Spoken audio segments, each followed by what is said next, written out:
ating masayang Lunes dito sa Good Morning, Kuya. Kanina napanood natin ang iba't ibang kwento ng pag-asa at inspirasyon sa ating segment na Rise and Shine with Kuya Daniel Razon. Yes, at ngayon naman, makakasama nyo kami para maghatid pa ng positive vibes at good news dahil mas masaya ang umaga sa Good Morning, Kuya! At para simulan ng mas maganda ang bagong linggo, simulan natin yan sa masarap na breakfast ng mga kasangbahay. Kasama natin ang ating regular na chef for this morning, si Chef Tandananan! Tandananan! Chef Ira muna, kasi lagi ka naman namin kasama. Si Chef Marcus Matino! Good morning po! Chef, Morning, excited kuya. na ako. At dahil excited na ako, pupunta na ako dyan. Yun. Okay.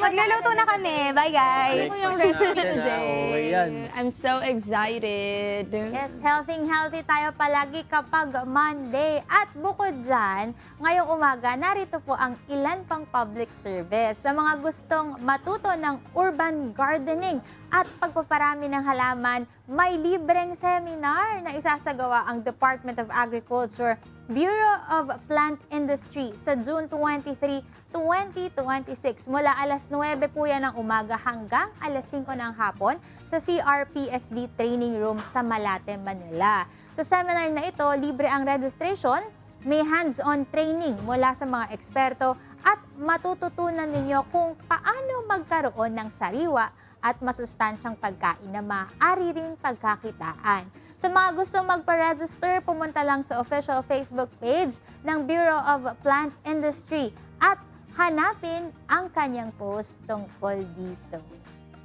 Oh, maganda yan. Urban gardening. Kasi syempre ngayon, di naman tayo lahat tulad ni Tini na may hacienda. Uy, grabe. diba? May bundok. Oh, wala tayong bundok. Kaya mas Pero maganda na-try nyo yun na yan. ba yan, urban farming? Hindi pa Hindi nga pa eh. Kasi meron yung MCGI bread. Meron ng MCGI bread dito na urban farm talaga sa may bagong silangan. As in farm talaga. Nasa urban area. Oo, nasa di ba? urban area dito sa may Quezon City. At nakakatuwa kasi sila yung nagbigay halos din ng kabuhayan dun sa mga taong nandoon. Mga farmers na tuloy yung mga nandoon kahit nasa urban na place sila. Nakakatuwa. Maganda yan. Ganda yan, urban gardening. O, ito naman sa mga kababayan nating OFW sa South Korea.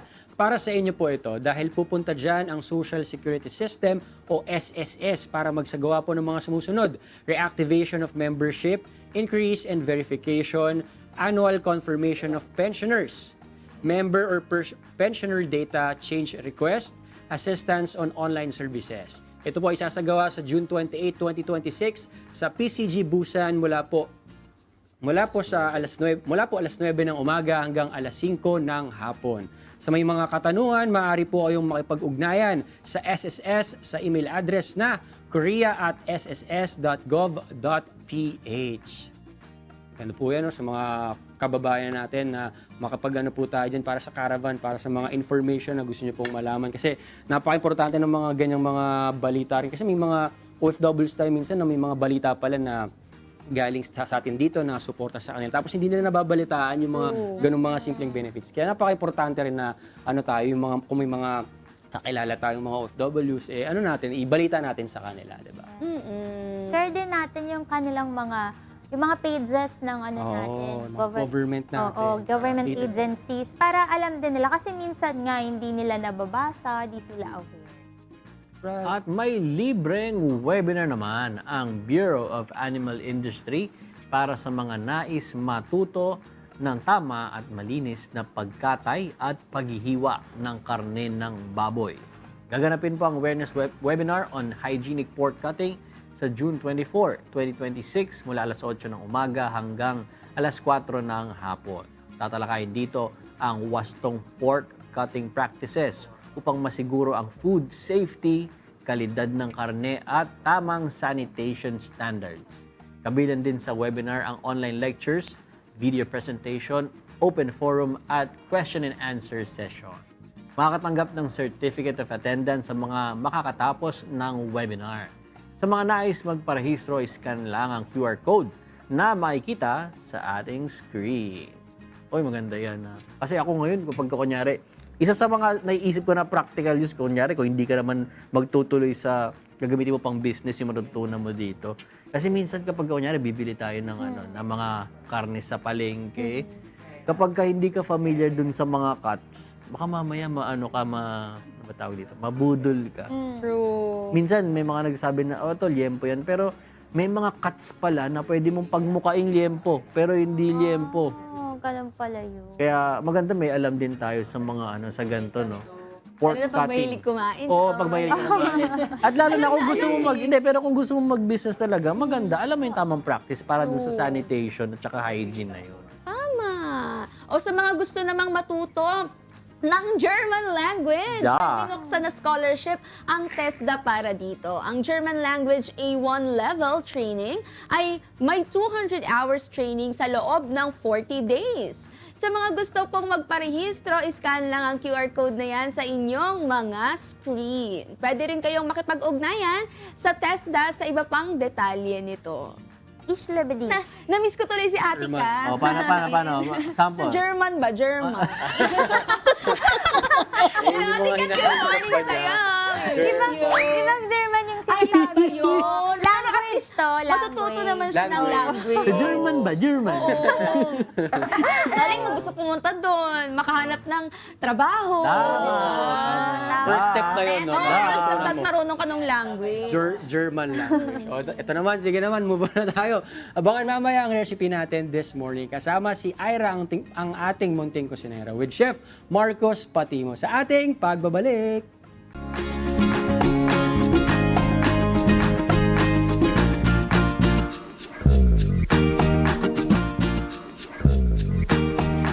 Good morning mga kasangbahay! At syempre kasama niyo po ulit ang inyong munting kusinera dito sa ating munting kusina. At syempre, kagaya nga ng sabi ko kanina, para mas masarap ang salubong natin sa buong linggo, dapat samahan natin yan ng very healthy at tasty na recipe. At syempre, kasama natin ang isang veteran chef for today. Walang iba, lagi natin kasama tuwing Monday, si Chef Marcos Patimo! Good morning, Ira. And good morning, Kuya. Chef. Ayun, Chef, happy Monday po! Monday. Natutuwa yung mata ko, Chef, kasi ito, ilan to sa mga paborito kong mga kinakain. Sige, Chef, ano po ba yung ating dish for today? Ayun, yung dish natin for today, so simple lang dahil quick lang yung gagawin natin. So, konting luto lang, tapos puro more on cold cuts and egg. So, Ano po ba yan, Chef? ito yung ating mortadella egg bagel sandwich. Okay, Chef, for the mortadella egg bagel sandwich, ano po yung mga ingredients natin, Chef? Ayan, para sa ating mga ingredients, meron tayong bagel, mayonnaise, lettuce, sliced tomato, egg scrambled, mortadella, and sliced ham. Tapos emmental cheese din. Yun. Ito, Chef, meron tayo nakaano dito, no? Yung estimated na protein. Macros. Ano yung macros, Chef? Bale, doon nakasama lahat yung sa protein, yung carbs, pati yung sa fats, yung mga target ng macros sa mga minsan mga athlete. Tapos yung Okay. So, ngayon ko lang ito narinig, So, very informative din, no? Mga kasangbahay, kung meron kayong tina-target na carb intake lang, no? Tsaka protein intake, ito maganda tong recipe na to para sa inyo. Sige, Chef, start na po tayo. So, yun. Ano po ba yung natin. mga So, gagawin natin dito? Hihit tayo ng pan. So, dahil mainit yung pan natin, nag-hit tayo kanina. Ada tayo ng olive oil, Yun. konti lang. Para sa ating scrambled egg. Yan, add na natin yung ating egg. So, kompleto rin talaga to, Chef, no? Kasi nga merong gulay, merong... tsaka maganda yung tinapay natin, especially yung bagels, no? Ang dami niyang mga iba pang ingredients na top na may Mga nakikita ko seeds. dito. Merong seeds, ayan, parang Flax flaxseed. Tapos, ano pa ba to? Yung mga Oatmeal. oats, ayan. So, multigrain siya. So, maganda rin siya for the gut. Yes. So, tapos na yung Ang bilis! ating Tingnan scrambled mo, egg. nalingat lang ako ng So, saglit. sobrang quick lang yung snack natin. Okay, Chef. Pwede tayo pang PM snack and AM snack naman to. Okay. So, lagyan natin dito. Dalawang Chef, ito klase. ano pong tinapay yan? Ito mini baguette. Okay, mini baguette. Tapos, lagyan tayo ng sauce. Special Chef, sauce. ito, ano po yan? Special sauce ko. Okay, secret. Kung gusto nyo, tumawag kayo kay Chef Marcos. Ano ba yung special sauce? Pero ano po ang i-expect natin na flavor niyan, Chef?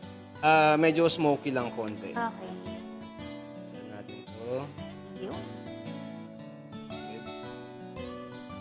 Usually kasi, chef, ang preparation ng mga sandwiches talagang kailangan right away, no? Hindi siya pwede i-freeze, no?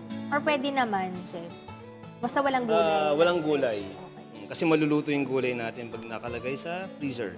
So, di na maganda yung texture ng gulay. Yan. Ang bilis lang din. Oo nga, chef. Ayan, mga kasangbahay, letsugas lang din po yan, na iba lang ang kulay. Pero yung mortadella, chef, ito, wala naman to usually sa mga regular po ng mga supermarket natin. No? Siguro meron doon sa mga high-end na mga supermarket. Ano yung pwede nila dito ang alternative na ilalagay po for the recipe? Pwede naman yung mga sa regular na na nabibiling ham lang. Pwede naman yung Chicken breast, chef, kung Pwede, yun. Chicken breast, pan-serve nyo na lang siya. Tapos, yun, pwede na natin pamalit sa sa ham. Sa tayo ng egg, Tatakan ako. Ayan, Up. o di more protein. para pang-add ng protein sa snack natin. Yes. Tsaka ang mahal na nito kung orderin mo sa labas. Yes. Tapos kung ikaw magme-meal prep ka, mas Mas makakamura makakatipid ka talaga. Eh, mabilis lang naman siya gawin. Usually isang order nito nasa 250, di ba? Mga 180 to Sa mga cafe, ganyan. Tayo ng, ito na lang. Yung smoked Smoked ham. ham, Uy, ang sarap. farmer's ham. Alam mo, na-realize ko, chef, kaya ganyan yung mga cuts ng mga cold cuts natin or yung mga katulad ng mga ham.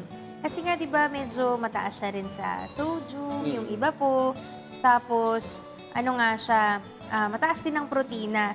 So, ibig sabihin, ganito lang din dapat yung amount na kakainin natin, di ba? Mas maganda maglagay tayo ng chicken breast or egg para additional protein. Tama, ayun. Sa tayo ng nun, cheese. chef, ayan. Ito muna. Sarap. Mas maganda. Natatakam na ako. Nagsasalivate na tayo, mga Sliced kasamahan. tomato. Tatlo. Okay. Ang ganda na kaagad tingnan, no? Pambaon, pang snack. Opo. Tsaka at least loaded siya, chef, no? Na hindi lang mga basta-basta mga ingredients. Merong gulay. Sa tayo ng mortadella. Emmental cheese. Emmental cheese. Pag wala Pero pwede naman, regular cheese. cheddar, pwede na rin, chef. Mga non-fat na Sabihin ng mga kasambahay, hindi nila ma-pronounce. Pero pag di nyo ma-pronounce, sabihin nyo, ito po, mortadella. Ito po, emmental. Ganon. Nakita nyo lang yung i-AI nyo na lang. Ayan, chef, what's that po? pesto sauce. Okay. On top. Uy, Para mas wow! healthy yung ating pagkain. Ako, paborito ko talaga to. Chef, pengi ako Dami, pwede tayo mag-take out mamaya. Pasasharon ako, chef, Yan. So, ito na yung ating Yun! sandwiches. Ito na Pang snack. kagad. AM or PM snack. Ito yung na-finish namin ni Chef. Pero, mga kasangbahay, ito na kagad. Meron nang ginawa si Chef Yes. Marcos para sa atin na mga finished product natin na mga sandwiches. Ito, sige, pakita natin. Yung tatlo dito, mas maganda Ayan, ang ating mortadella egg bagel sandwich. Nag-add din ako ng manto natin. Ayan, Chef, ano nga ba to? Itong... Yan, manto naman. Ano po yung manto, Chef? Bale, meron siyang mga stuffing din. Meron cheese or bacon, tapos mga mushroom. Tapos yung nakabalot sa kanya ay ano siya, Chef? Puff pastry, parang gano'n. Puff pastry. Okay. Uy, naku, mukhang masarap to. Tapos ito, Chef, no, yung isang klase lang din ng bread natin, mini baguette. Pero same ingredients lang din po yung Yes, same ginamit lang. natin. Alright. Maraming salamat, Chef Marcos. Pero, Chef, ito ano ba itong Ayun, nakabote hindi natin na nagamit ito? kanina yung yung kay Earl's Delicacies. Okay. Yung fig. Pwede tayo mag-add din ng fig kung add ng gusto nyo medyo matamis. Medyo sweet po, no? Yun, no, mga kasangbahay. Pwede rin kasi kayong maglagay ng jam or honey sa inyong mga Cream cheese, tinapay. tas jam. Maganda din siyang combination. Tama. Nasa sa inyo kasi kung anong medyo gusto nyong lasa ng inyong sandwich. But, Chef, maraming salamat for preparing this, very healthy and medyo ngayon lang kami ulit nakakita ng ganitong klaseng recipe dito sa Cook It Right. Pero, Chef, baka meron kayong gustong imbitahan doon sa mga magpapa-meal plan po sa inyo or magpapa-consult ng mga menu, recipes po. Sige po, go ahead. Ayun, sa mga gusto magpa-meal plan, contact nyo lang ako sa Facebook ko, Marcos Patimo, or sa akin number, contact number. Tapos sa mga food consulting naman, sa mga gustong mag-business, so pwede ko kayong tulungan sa mga menu.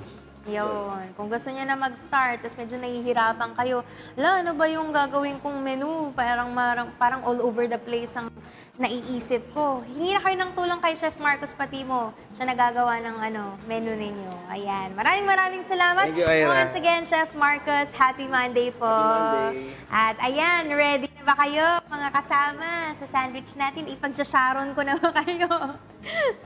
Super excited na kami! Actually, pinagkakwentuhan na nga namin kanina pa yung yung pagkain. Ang sarap pakinggan. Sandwich. Yung mga cheese na yan, yan ang mga paborito ko. Saka mag-workout kasi si Ian daw mamaya, so parang perfect yan, pambao. Kailangan natin yan. Tsaka kung nakita ko kanina yung laman ng sandwich, parang hindi lang yun. Ang daming nandun. May Busog ka na fiber, may protein, diba? Energy, diba? Pwede mo Energy yung kayain sa bahay mo. Oo, ano ko yan, kumbaga post-meal ko kasi yung maganda daw na after mo mag-workout, yung ganun ba? kakain ng mga protein. Hindi bago.